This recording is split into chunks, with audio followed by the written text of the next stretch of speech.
Hi, this is Kirk, the Bariatric Carnivore. Well, one of the biggest things, if you want to win an argument, if you want to win a debate, then force your opponent to prove their positive assertion. So, for instance, you're debating somebody and they claim that seed oils are the devil incarnate and they are the cause of all of our health problems. Okay, that's maybe, to a lot of us that might be a very plausible argument, but when you argue them and you force them to prove that positive assertion, they're going to lose. Because frankly, you can't prove it. You cannot prove a singular cause is what's causing everybody's bad health. While certain things may be plausible, they are not proof positive. And when you force somebody to prove the positive, it doesn't mean that you prove them wrong, but you win the argument because they cannot prove their positive assertion. That's a rhetorical trick. It's one that government, bureaucrats, scientists, doctors, influencers, they use it all the time because frankly, it's impossible to prove that one diet, one input is really the cause of everybody's health problems. Now, they are plausible. Many things, are plausible. And what I'm trying to get to the point is, frankly, who cares, whether somebody can win an argument or not? You've got to make a decision what you want to do for your health. And we noticed this during the confirmation hearings for RFK Jr.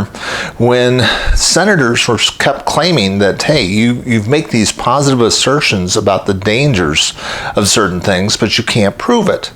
And what Bobby Kennedy was arguing against him is saying, look, I'm not trying to claim that this is the cause. I'm just trying to say that this needs to be investigated. That is a plausible argument.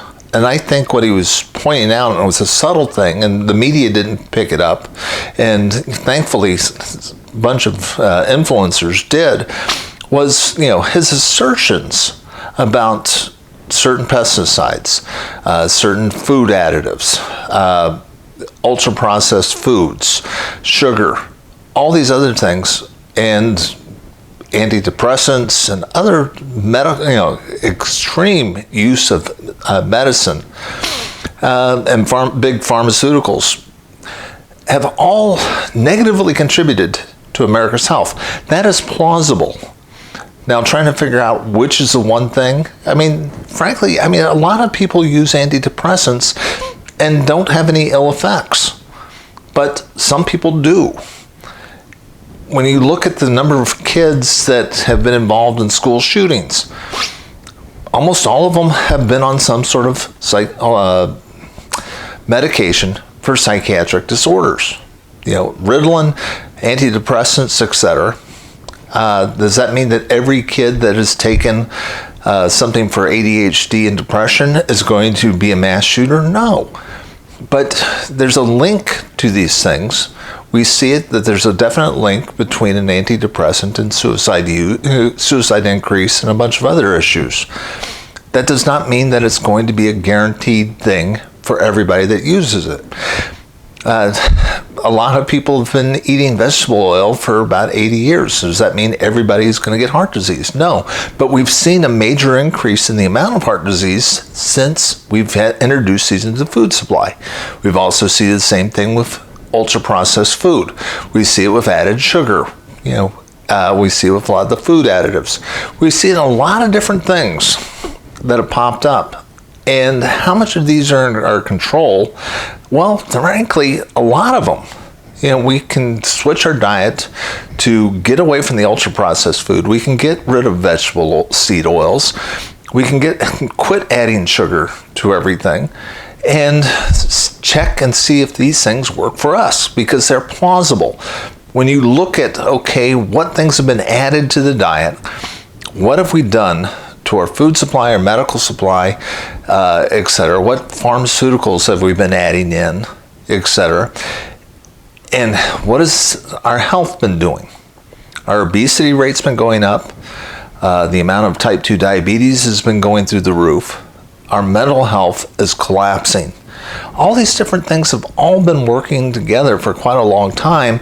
And frankly, it's plausible that there are things like our diet, pharmaceuticals, widespread use of antidepressants, etc. And these are all items within our control. And we can test these. Because frankly, at the end of the day, you're it. I mean, you've got to make a decision as to what works for your health. And you have to think about these things in terms of not what's the positive truth, what can we prove, because frankly, we can't prove any of it at the end of the day. And not being able to prove something doesn't mean that it's wrong. What we need to be thinking about is the more subtle aspect of plausibility. Is this a plausible theory?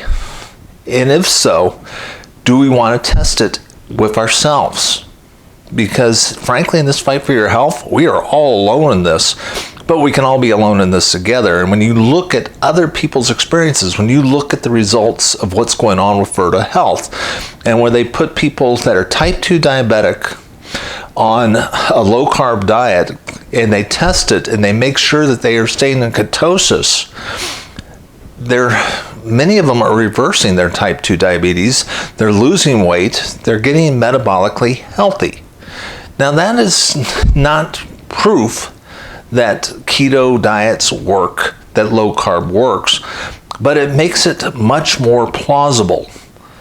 And it certainly is a good reason to try it for yourself, to see if it works. And frankly, you can experiment with yourself pretty darn easily and pretty darn cheaply. It does not cost much to get a tape measure to figure out your waist circumference. It does not cost very much at all to get some simple blood tests like, checking your blood glucose level, your HDL cholesterol, your triglyceride levels. These are all things that, are testable that you can do. You can get your own blood pressure monitor and check your own blood pressure. And these are the 5 markers of metabolic health. Frankly, they're cheap and easy to do, and you can test to see if your diet makes a difference. If you try, I'm going to try walking, and I'm going to do that for a few months, and then I'm going to try resistance training. Which one has a better effect on my metabolic health? These are things that you can test for yourself. You don't need experts on this stuff, but frankly, it takes a little bit of discipline, a little bit of thought, and that's what this channel is about. We're trying to help give you the tools and the information and to think about how to find things that work for you. And saying that one diet works for everybody is the most idiotic thing in the world, because there's some people that thrive on mixed plant-based diets, but and some people thrive on carnivore and lion diets where they're only eating meat and water, and that works for some folks too. Do you have to do it that way? No, I don't think so. But for some people it works extremely well. But to say that one size fits all is kind of ridiculous. But until first thing you do is you look at, is this plausible? And some things are just idiotic. You cannot survive just on eating vegetables alone, because you're going to run into a real shortage. You're going to run into a vitamin B12 deficiency. You have to supplement. So that is not plausible. But, if you're somebody that is predominantly plant-based with a little bit of meat, yes, you can survive and you might thrive on that. Who knows? But until you test it out yourself, I did not know that I was extremely sensitive to spinach until after I'd gone I did kind of a hardcore carnivore for a few months, where I was only eating beef, butter, bacon, and eggs. And then I had a spinach salad, and I felt like I got run over by a truck, and I did not realize just how sensitive I was to maybe some of the oxalates in spinach. But there's some compound in there that I was particularly sensitive to. And until you do those type of experiments on yourself, you will not know what works for you and what doesn't. And that's what you really, at the end of the day, want to know. You don't want to win an argument with somebody.